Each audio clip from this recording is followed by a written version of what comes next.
Tell us how the collection started. Well, it's an unusual reason to start a collection. I may be the only one in the whole country. But it dates back to a Christmas Eve, well, actually Christmas Day. That's when we opened our packages. Underneath the Christmas tree was this present for me, and out of habit I was shaking it. It was from Marjorie. I couldn't guess what it was, so I took the wrapper off, and here was a hobo cigar box. And of course it showed that it wasn't new, so I didn't expect cigars, nor did I smoke them. But when I opened it up, there was a real surprise of what Marjorie had done. She brought me this box at a farm auction. The hooks and pegs, the thumb stalls, the paraphernalia that a farmer or farmer's wife used on their hands to husk corn. And I thought, now that is really nice. My wife, a city girl, elbowed her way to that hay rack on that farm auction over east several miles and bought these things for me. That was really nice. So that sort of ignited the fire in me to collect primitive agricultural products, tools, horse-drawn, hand usage, and so forth. That's the story in a nutshell. Tell us about the horse. I was at an auction out in Intercourse, Pennsylvania. That's Lancaster County. And at that auction, I saw this horse. The second horse I'd ever seen in an auction. The first one was only about 35 miles from here, and it was a paper mache horse. A very substantial, beautiful horse. And it sold for a lot of money. And I saw this and I said, gee, this is much, much better. Hand carved. A horse hand carved. So, boom, I bought it. I had a trailer with me behind a truck, and as a matter of fact, a van at that time. And we put him in sideways to bring him home. Well, a curator came over and just so excited. She was a curator at a museum in Long Island, New York. And she said, do you know what you have? And I said, well, I got a horse. She said, no, I know. Really? Do you know the history of this horse? I said, no. Well, that horse was hand carved from fabricated pine for Kaufman Brothers Harness Company in New York City. They needed a model, not only to make harnesses, but they needed a horse to put a saddle on so people that bought the riding togs could mount the horse, look at a big mirror, and see everything was right. You have an artifact that's very, very scarce and maybe even rare. So I felt just pretty proud of that accidental purchase I just made. Now, he was missing his ears, missing his muzzle, but fortunately, through photographs taken of the royal family horses in Vienna, Austria, and local artists that hand carved and painted, we could put Woody back into his original condition. And she let me know, don't touch the horse by painting it. Don't wash it. Just rub it with an old sack like this, that good old sack we used to buy potatoes in and feed, and rub him down good. And when you paint those new parts, don't try to make it look original, because as a true artifact, you don't do that, like I tell you. And I'm very pleased to have met this lady that helped me out. The buggies and the sleighs came from farms here in Illinois. The buggy was a fold-down top surrey. It was in a farm in Will County, not far from Joliet, south of Joliet. The wood was solid. There was no paint on it. The upholstery was gone. And I took this to Indiana, and this talented young man brought that whole buggy back to life in its original condition, and probably even maybe better. I found the lights in a shop out in Pennsylvania. The sleigh, I brought it north. I found it on a farm north of Belvedere, almost in Wisconsin, and it was manufactured in Wisconsin. Again, it was loaded up with seed corn sacks and barbed wire It was broken off in certain areas, but it was all put back again by a very talented man over in Indiana, different person. And he did the whole thing. Upholstery, all the decorations. The wood was perfect when I bought it, but it had no paint on it. Did you tell me that they were refurbished in an Amish community? Or? They were refurbished in an Amish community, and there I have on the sign, it gives you the names of the men that did them. And yes, both were Amish, and both were very talented. The one that did the sleigh, there's 2.5 year waiting period before you could have this work done. And his only method of advertising is the work that he did. He didn't go public from one collector to another.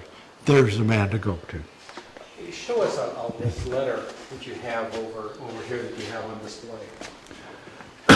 I feel like I'm getting hoarse. Am I still coming through all right? You're fine. Well, there's certain times when you go to an auction, you go to a sale, and you see something, and you say, oh boy, wow, I gotta have this.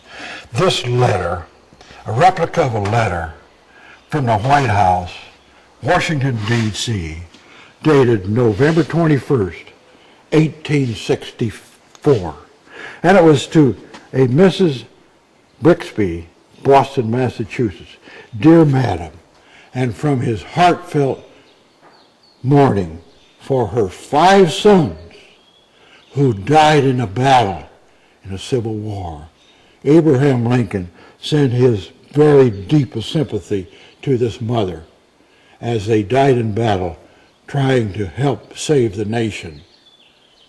And he sent such a heartfelt message to this poor lady. And I felt this was a place to put it under an old picture, an old painting of our president whose destiny was agony, hard work, but his goal was to save this union. This trunk behind. Here we have some artifacts of the Native Americans who had the skill to make tools needed for food production, needed to get game for survival, be it a bird or a buffalo. Through these various artifacts tells the story of our natives who not only survived but grew and grew in numbers and in skills, and they were great helpers, some of them anyway, to our first settlers here in this country. They showed them how to raise corn, they showed them how to preserve food for the winter usage, and many of our first settlers survived because of the Native Americans. Frankly, I've been a poor collector. I've never found but one arrowhead, and that's it right there. The rest, I'd go to an auction years ago, to a farm auction, and there'd be a box or a container with certain artifacts in. So these have been collected for many years. These other tools are varying kinds, from the bull rake, where you rake the hay by hand, after you cut it by hand with a sickle, to these tools that you cut brush or trim the hedge. All of these tools were necessary carrying out that family operation. Here we see cedars. Some were chest cedars, you turn the crank. Others had wands on them that you'd spread the seed as you walked through the field. And of course, the scythe. As youngsters, we thought the best place for these were hanging in the apple tree, and we called them idiot sticks. But in fact, Dad would say, all right, if you want to call it an idiot stick, you get out and clean up the barnyard. Go around the fence rows, and this is the way you cut the weeds. You spruce things up before the neighbor came. Pumps. Water was primary as the first settlers came. The ideal property was along a stream where you had woods. The only place you had woods in the prairie was along the streams. And out in this tall prairie grass, overhead high, roots penetrating the soil. The early plows couldn't do it, the job. So you had water, running water, or you dug a well, about 3 feet in diameter, in this area 30 feet deep, you lined it in brick, then you had a wooden pump. This wooden pump, as an example, you'd have a cast iron spigot on it, you'd put your bucket on there, and you'd pump it, and you had square, hollow, wooden pipes going down into this well, 30 feet, and through that wooden pipe then would be the component parts of the pump with the plunger, the valve, and brought water up. You pull the water up.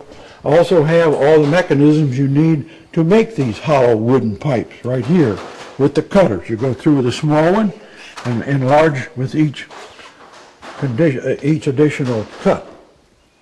So that's the way you did it. A lot of hard work, but you had to preserve life. Unless you were lucky enough to have a stream or water coming right out of the soil along these hills. And these pumps were manufactured, and these were the cups that went inside of those manufactured. So you'd turn the handle on these cups, and then each would bring in maybe a half a pint of water and dump it in the spigot.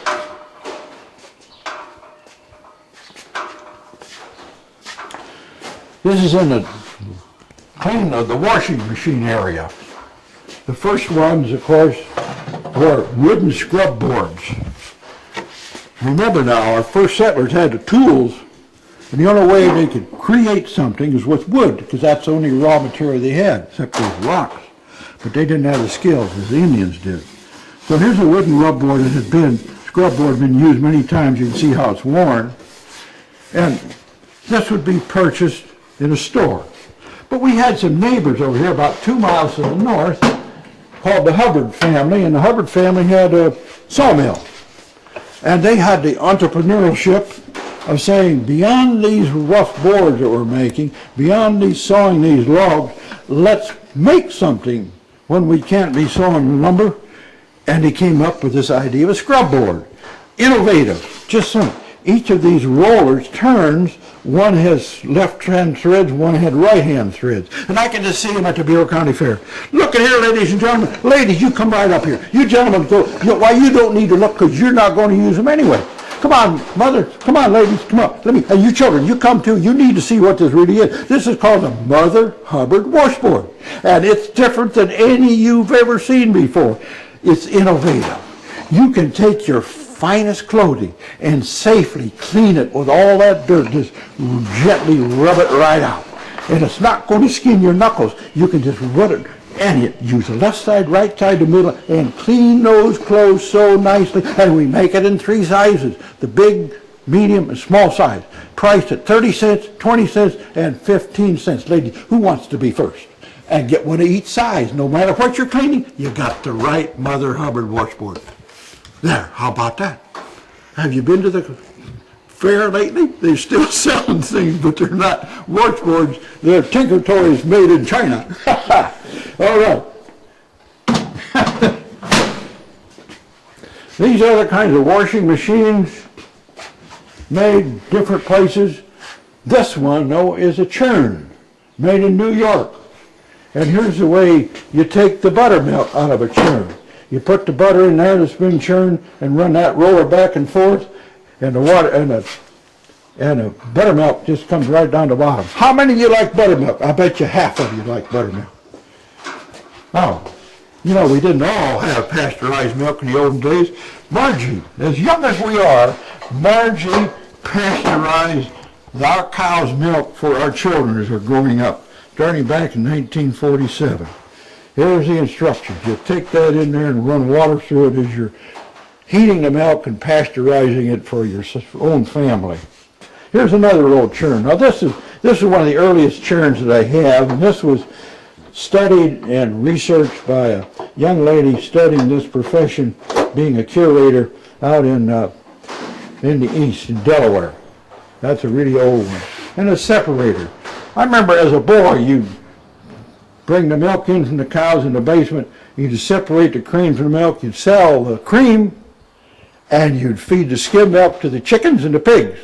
I had the biggest 4-H pigs in the whole club because I had all this skim milk. Today we pay a premium for it and drink it ourselves. So our habits change. I hope for the best. Nutrition has played quite a role. And you notice these old shiny artifacts. That scale beam. My grandfather bought that scale so that he could weigh the corn that the men were picking, harvesting in the fall. For you'd pay these men 1.5 cents, 2 cents, maybe 3 cents a bushel for harvesting corn. He paid more for that scale, I paid more to get that shined up than he paid for the whole scale to begin with. And that included the brick to put it in. Because I do have the original sale bill. These are split oak apple basket, fruit basket. There's an old churn. This is what the milk tester used when he checked the butterfat content in our herd that Dad had. We milked about 30 cows by hand, and you'd have this little vial. You'd put this, measure the milk, and the centrifugal force would then give you an accurate reading on the butterfat content. These are cheese boxes. This is a sausage grinder. You'd cut the pork and put it in here and tighten it. And there are a series of knives on each side, and that would pull that pork right through and drop the sausage out on the other side. Now we're getting into something different called ice. First of all, this is an ice sled. You'd pull that out on a creek or the river or a pond, cut the ice, put it in there, and carry it to the house. But commercially, it's far different. Here we can say from this overlay the process of cutting the ice right here, marking it out with this marker that we have one down below, pull that with a horse, and then you'd go both ways so it was in squares. And then you'd use these hand saws that are shown on the wall, cut it through, and then you take these long poles like this and you push it on the water up to this elevator, and this elevator would take it up to the top of this ice house, and they use straw or sawdust to insulate that ice through the next spring and summer. Here's an actual photograph of Ed Anson's ice house right here. And here's Ed delivering the ice with his truck. And I remember so clearly when he'd pull up in front of our house to bring ice in. Now, the question might be, how did he know how much to bring? Well, Mother would hang a sign in the front window. Whichever number was up would be the pounds that he would bring in. You can notice it's 25, 50, 75, and 100 pounds. And then he'd take this ice pick like this one, and he'd score that ice and get his 100 pounds or 50, whatever. And then we'd pick up these chips. And oh, that was a real thrill, having these chips of ice on a hot July day. Now today, that probably wouldn't be so much a good idea because this ice came from a pond. Well, there'd be leaves in it. The ducks would flying over it. They probably took a swim in it. But in those days, you didn't pay much attention to that because that was just part of the way of life and part of nature. Now, as a collector, this was really a find. I had never seen one before. It was painted white. The glass was broken. There were oil cans in it and wrenches. It was in a farmer's shop. But inside that, what I saw, I could envision something that I thought would be unique and beautiful for an ice display. On the back side, well, first of all, how often do you see something with glass around an ice box?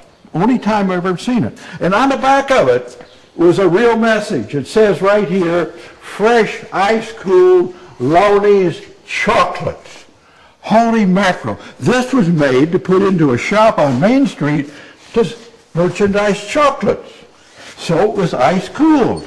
Look at the ice in there.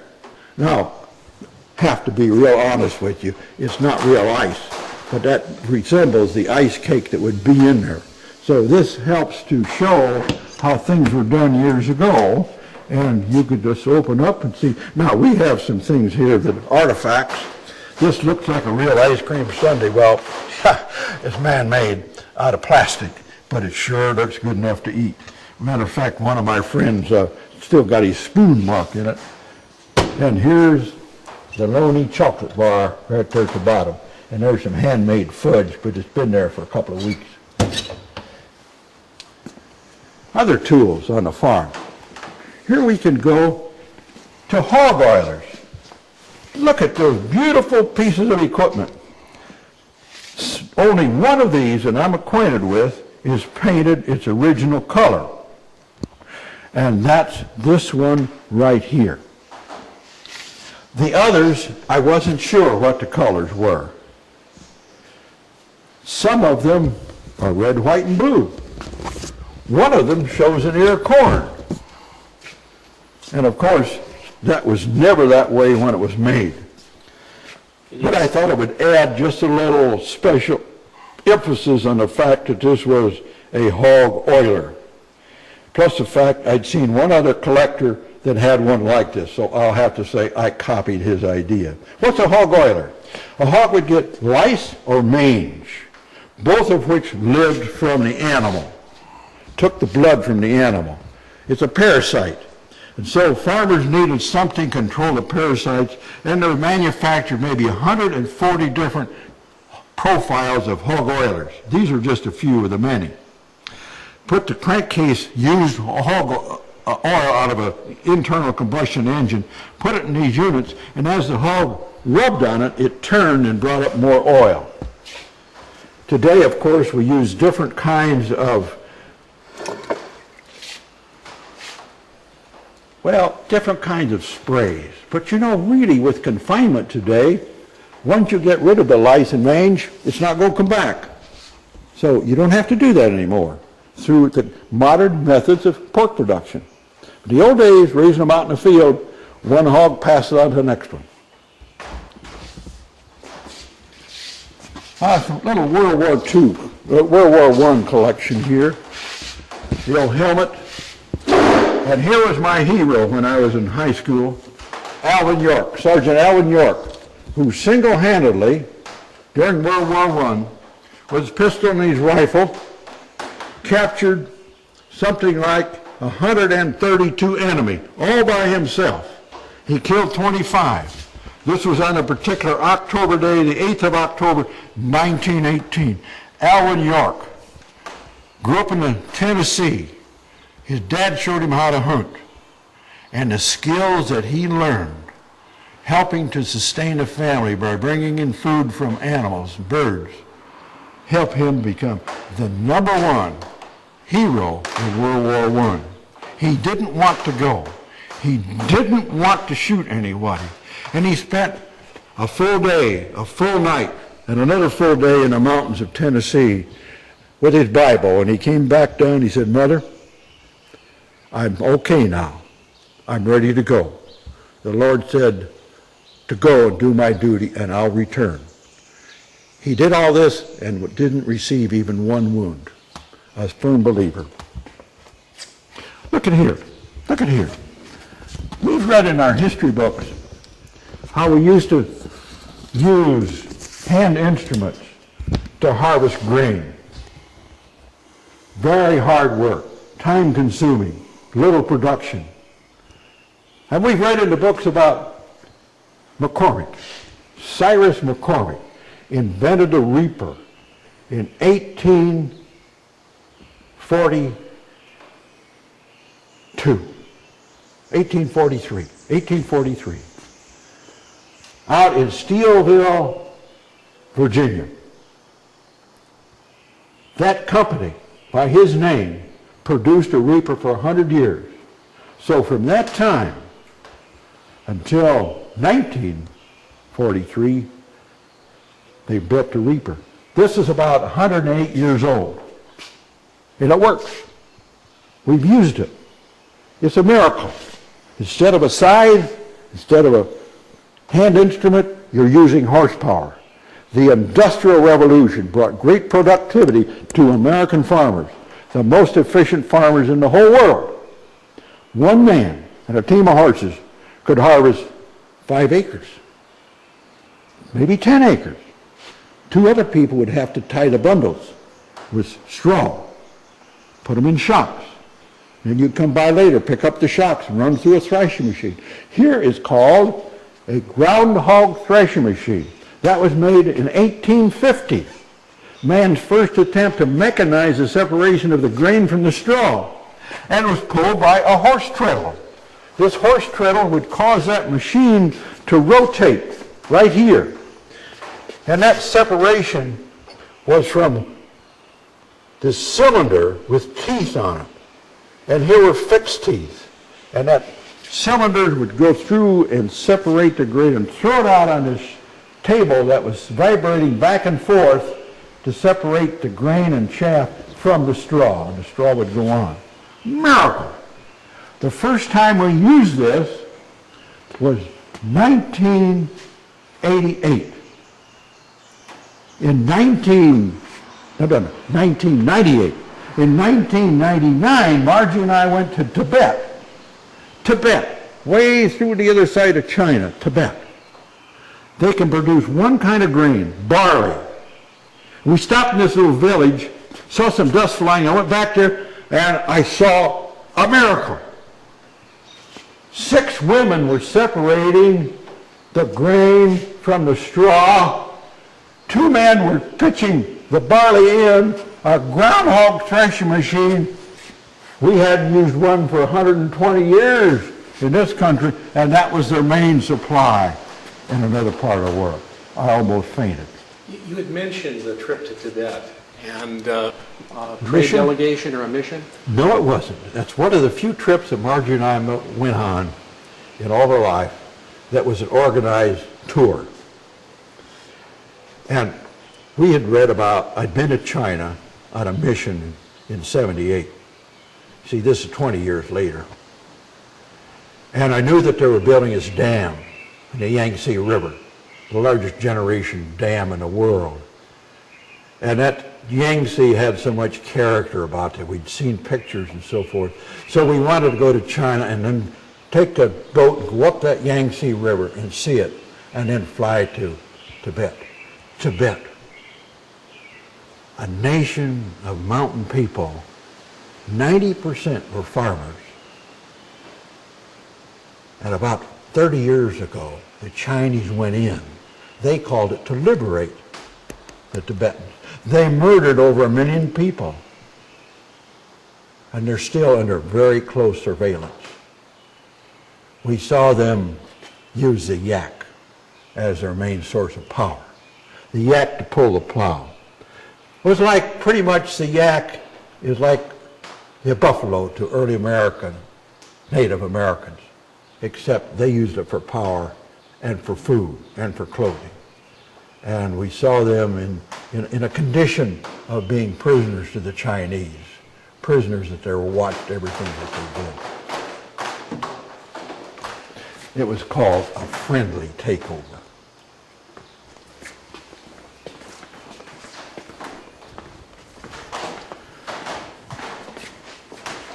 Now, this is an exhibit of a maple burl. You see in this tree, this outgrowth looks sort of hideous. It's caused by an insect penetrating the bark of this young maple tree, but the product is phenomenal. For instance, this maul, that's made from burl. You see, it's been used and it won't split, because that tree, to counter the insect damage, had woven these fibers back and forth so it won't split. It's just intertwined. And I call this Abraham Lincoln's rail splitter. And this is Martha's. It's only about half as heavy. But these are used by artisans, woodworkers. Artisans that were carvers to make various kinds of beautiful pieces. And I use some of them in my shop. They won't split. Their utility is tremendous. So, good from evil. The tree is lost to a great extent, but it's used for a very worthy cause in a shop. And here in these wooden cabinets, we see different kinds of old tools, all the way from all wooden to brass. Many of these are one of a kind, and all had a specific use by the artisan, whether it's making barrels or wheels. Here's a wheelwright's item right here, that wheel. That measures the distance around that wheel, and you take those numbers of revolutions plus part of a revolution, and you take that on a piece of steel by rolling it out again, the same distance, cut it off, made it into a circle, and it's a rim for a new wheel. Could we go and see some of your heavier equipment? Sure. Tractors. All right. See them. These stoves, that's for a large utility building where there's furniture making. 2 stories high. Boom. This stove was in the basement. It uses all kinds of heat. Man, just great. This was from Champaign, where this farmer in early days had not only had a dairy herd, but he processed the milk right there. This kept the office and the processing plant clean. This is for the home, the front room. Had a little shine and glitz. Aha, this one. This one was for the train we used to ride up in Chicago when we took the hogs up to the Union Stockyard. This was for the caboose. We drive our hogs from this farm 3 miles over to Malden, put them in a railroad stockyard, load them on a car or cars, ride a caboose to Chicago, stay in the stockyard then overnight, get up early, see them sold, get in the train and come home again. So that caboose stove made really heavy. So when that train was bouncing along, that stove was going to stay put. History.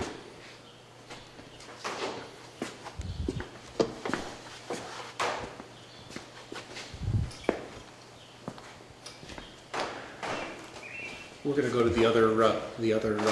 Want to go in the other room? Let's go.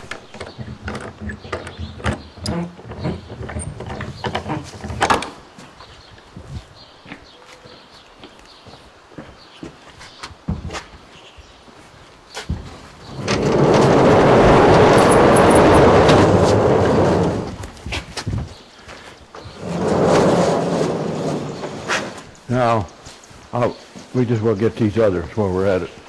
See, I got some other stuff in here when we're not showing that you can't really see the beauty of that piece there.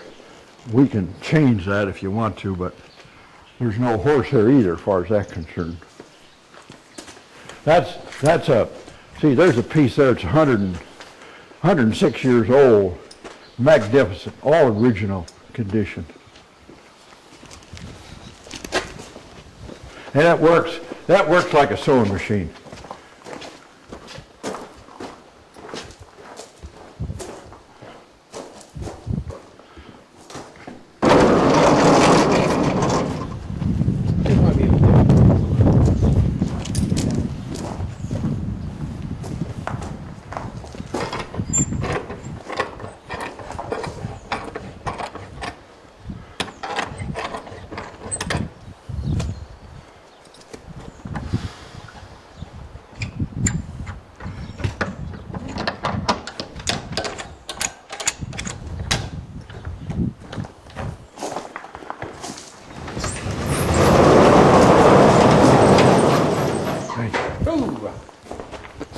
Sparrows build nests up there. Oh, you got some in your coat. Oh, that's okay. It'll brush off. Okay. Where do you want to start us? Right over here by the farmhouse. There's a special piece there. 1870 and 1900, it's a stone flour mill. It has 2 stones, 16 inches in diameter.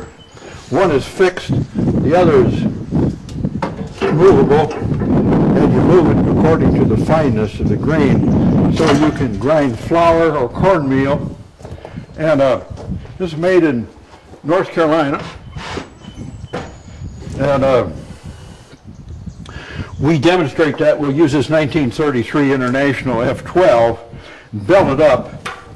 The belt there is in the back, and you put the grain in here, you meter it out with this device, and you grind the flour, and it comes through out here, and the shaker shakes the fines out on the end. But the flour then goes through the sieve. And the ladies really give us really high marks for quality of bread and other baked goods. And of course, they love the cornbread.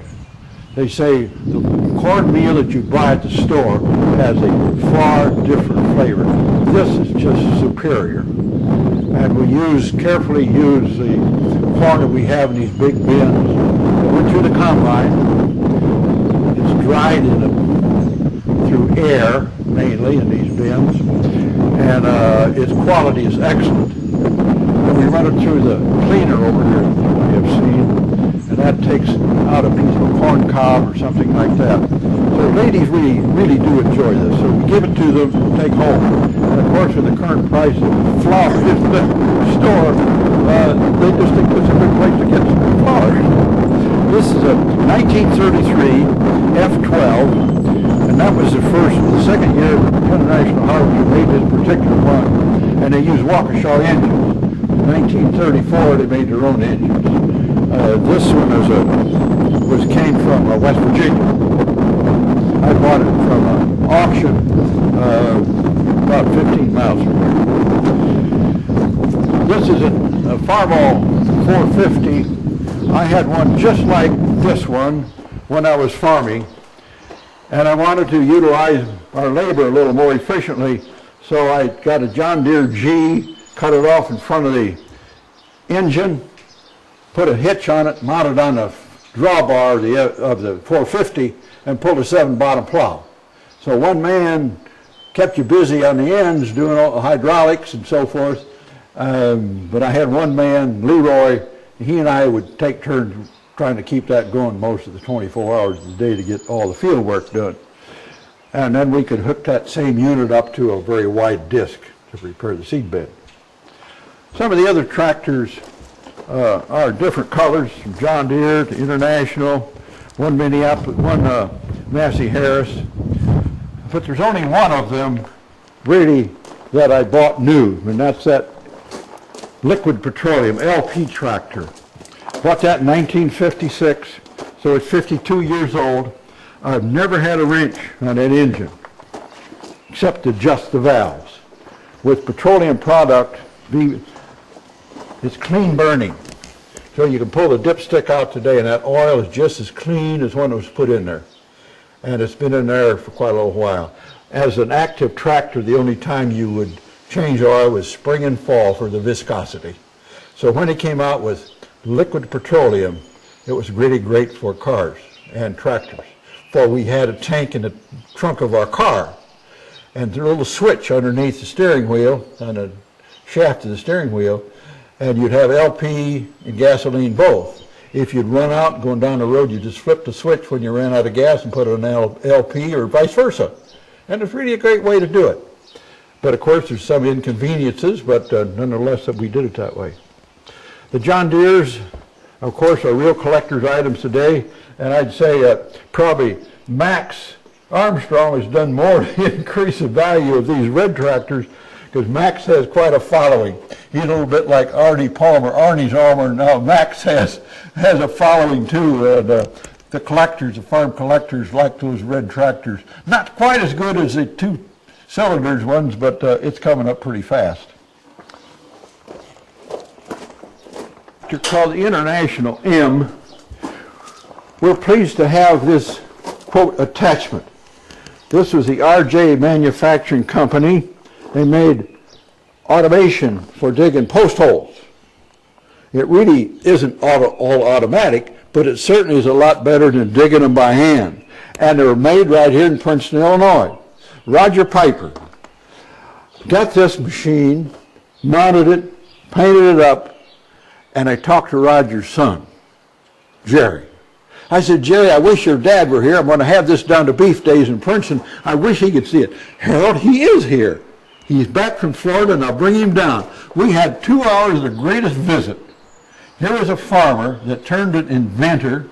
He had 8 different inventions that he gathered in Washington for agricultural products that he manufactured right here in our town of Princeton. This was the charming one here. This was the #1 leader. And I remember at the county fair, on a hot day, he'd be standing right up here. He said, come on, fellas, come on right over here. I want to show you something's going to save you so much energy, you're just going to love me. Now come here. It's so easy to dig a hole. And he'd be sweating away in the hot sun, digging a hole. But he was right. This was a great invention. It led to even better diggers later from using them on hydraulics. Well, you see them doing the same thing now from the utility companies. They have these huge augers. They dig holes maybe 8 feet, 10 feet deep to put utility poles. Right here from Roger Piper.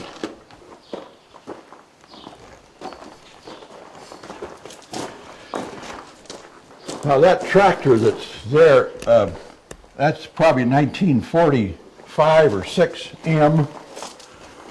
That was a 3-bottom, we call them a 3-bottom tractor. Here's another instrument. This was horse-drawn. This was Tower Polarizer, made up here in Mendota, the same place as some of the horse cultivators we have.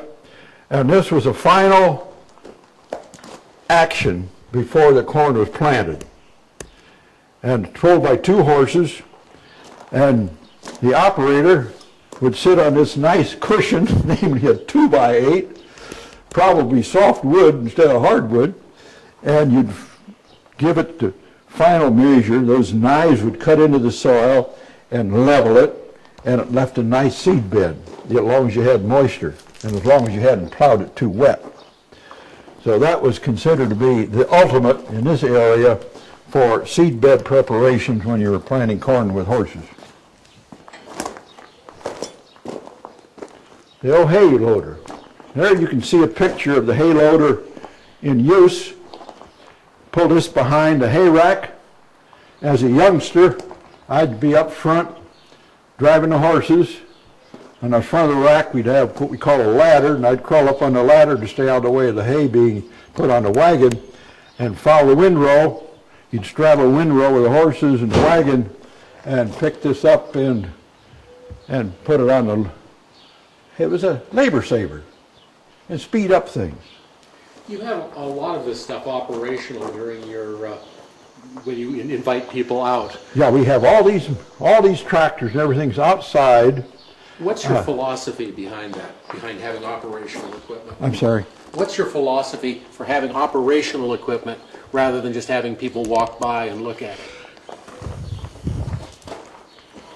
History. Henry Ford, an innovative mind. Henry Ford, who brought the kind of construction for automobiles into the United States and the world, was through automation. Automation really increased production.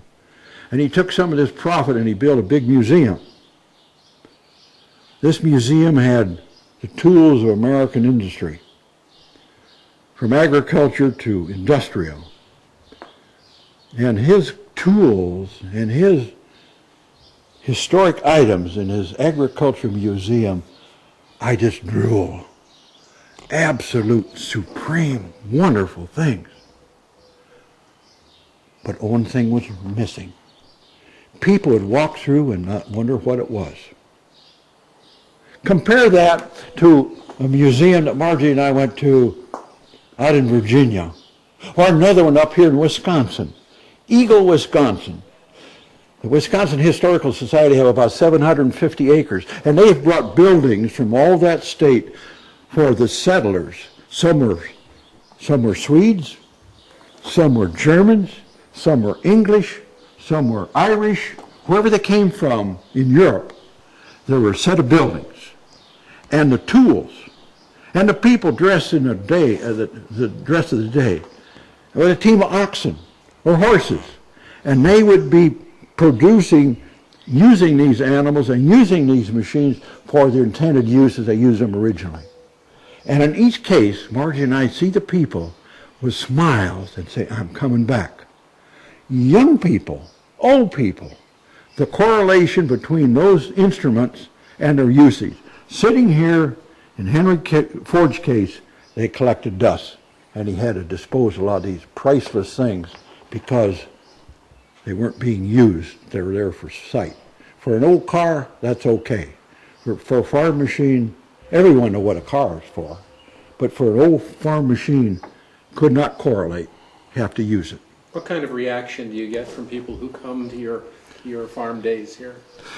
It's pretty hard to say that without seeing some of the things we do. So let me start to answer your question by saying many of these machines we use. For instance, these tractors are sitting out there. I use that post hole digger to show them how to drill a hole.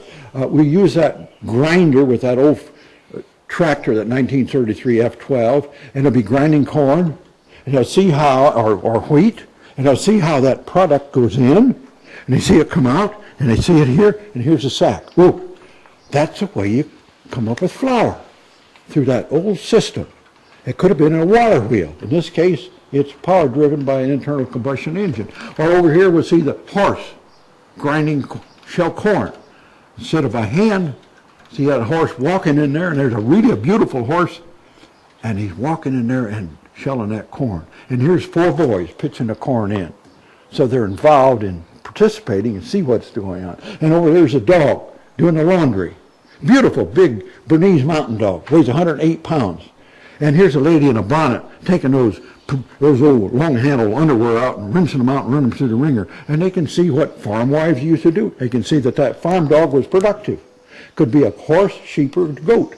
So that old threshing machine, sitting there doesn't mean a thing. But the years we use it with a belt on it and use it to separate the grain from the straw with oats or wheat, that really sends a picture. And I just say, you've got to use them to have a perspective of what they'll do. What's your hope for the future of your collection? Well, I hope it ends up in people's hands that will use it as I've just described to demonstrate to future generations what our forefathers did. What they did for necessity and what they did for joy.